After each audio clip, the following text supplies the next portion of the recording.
All right, everyone. Well, that was Career Funeral, and I don't know why I'm doing this because we're not live and it's a little bit awkward, but I'm just used to it. Go ahead and tell us your backstory. How'd you guys get started?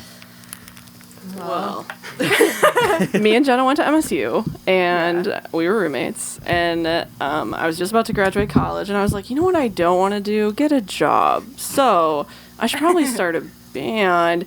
And I had made music by myself and played guitar for quite a while. And I was like, Jenna, I know you don't know how to play an instrument, but it'd be really cool if you just learned the bass so that we could start a band.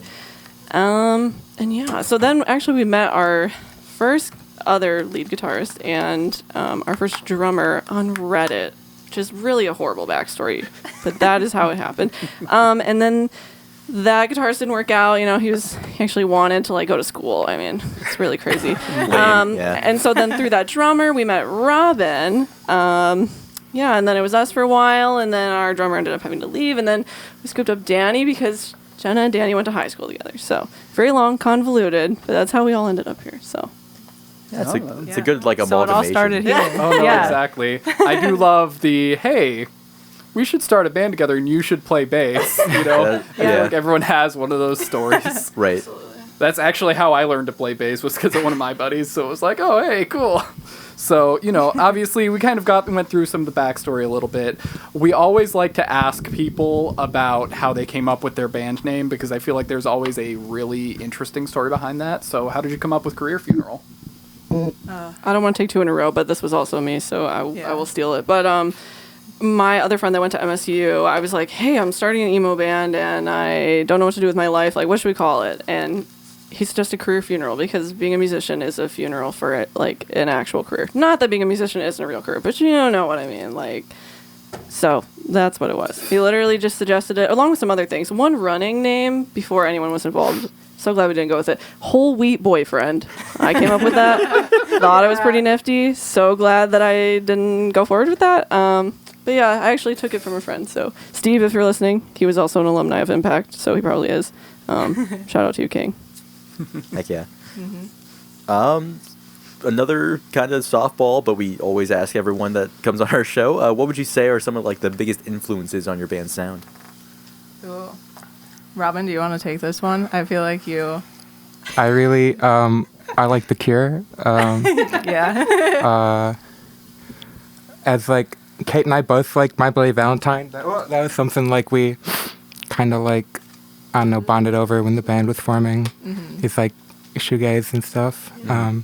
I feel like what helps is we all like very different things. So that's like, I mean, I'm sure you have listened and then even heard stuff in the studio. Like none of it sounds the same. And I think that's kind of like what we're going for. And I think we benefit from that. We all like kind of grew up on a lot of different music and like all had different things that influenced us. So I don't think there's a lot of pinpointing. I think My Bloody Valentine is a big one. I would say probably Deftones. Mm-hmm. I feel like it varies depending on like the song. Yeah. Like our last song, for sure. The running title for a while was Crushing Gourds because of Smashing Pumpkins. And, you know, we love obviously we changed it. Yeah, exactly.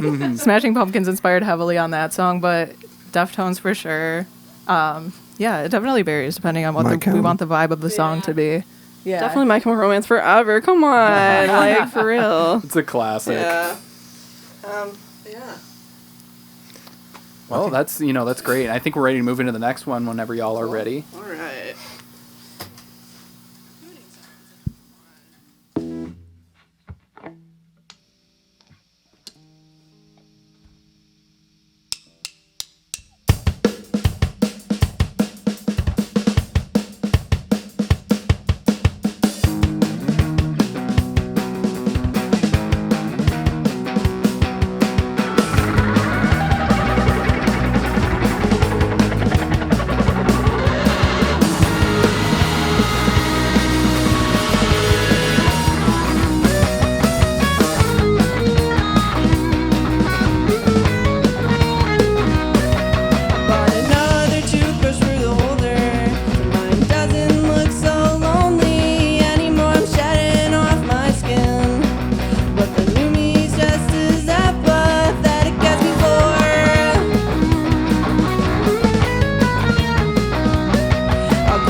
So I know earlier we were kind of talking about, kind of some of your influences and kind of some different ways that those organically form, each song and inform each song.